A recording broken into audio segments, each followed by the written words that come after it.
ಉಡುಪಿಯ ಕಾಲೇಜು ವಿದ್ಯಾರ್ಥಿನಿಯರ toilet video ಚಿತ್ರೀಕರಣ ಪ್ರಕರಣ ನಾನಾ ಆಯಾಮಗಳನ್ನು ಪಡೆದುಕೊಳ್ತಿದೆ.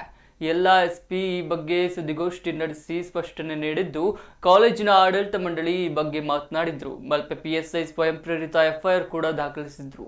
ಇದೀಗ ಈ ವಿಡಿಯೋ ಪ್ರಕರಣಕ್ಕೆ ರಾಷ್ಟ್ರೀಯ ಮಹಿಳಾ ಆಯೋಗ ಎಂಟ್ರಿ ಕೊಟ್ಟಿದ್ದು, 1.5 ಗಂಟೆಗಳ ಕಾಲ ಎಸ್ಪಿ ಹಾಗೂ ಡಿಸಿ ಜೊತೆ ಮಾತುಕತೆ ನಡೆಸಿದೆ.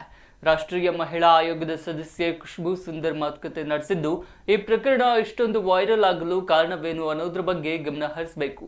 ಅನೇಕ ಸಂಗತಿಗಳ ತನಿಖೆ ಆಗಬೇಕಾಗಿದೆ, ಪೂರಕ ಸಾಕ್ಷಿಗಳ ಸಂಗ್ರಹ ಮಾಡಬೇಕಾಗಿದೆ ಎಂದರು. ವಿದ್ಯಾರ್ಥಿನಿಯರ ಮೊಬೈಲ್ನಲ್ಲಿ ಯಾವುದೇ ವಿಡಿಯೋ ಕಂಡು ಬಂದಿಲ್ಲ. 40 ಗಂಟೆಗಳ ಕಾಲ ರಿಟ್ರೀವ್ ಮಾಡಿದ್ರೂ ಏನು ಪತ್ತೆಯಾಗಿಲ್ಲ. ವಿಧಿವಿಜ್ಞಾನ ಪ್ರಯೋಗಾಲಯಕ್ಕೆ ಮೊಬೈಲ್ ಕಳುಹಿಸಬೇಕಾಗಿದೆ. ಸದ್ಯ ಆ ವಿದ್ಯಾರ್ಥಿನಿಯರನ್ನ ನಾವು ಆರೋಪಿತರು ಎಂದು ಕರೆಯಬಹುದಷ್ಟೇ. ಮಹಿಳಾ ಆಯೋಗ ಮತ್ತು ಪೊಲೀಸರು ತಮ್ಮ ಕರ್ತವ್ಯ ಮಾಡ್ತಿದ್ದಾರೆ. ಪ್ರಕರಣದ ತನಿಖೆಯಲ್ಲಿ ವಿಳಂಬವಾದರೆ ಮಹಿಳಾ ಆಯೋಗ ಕ್ರಮ ಕೈಗೊಳ್ಳುತ್ತದೆ ಎಂದರು. ಹಾಗೆ ಇಂದು ಪ್ರಕರಣ ನಡೆದ ಕಾಲೇಜಿಗೆ ಭೇಟಿ ನೀಡಿದ್ರು.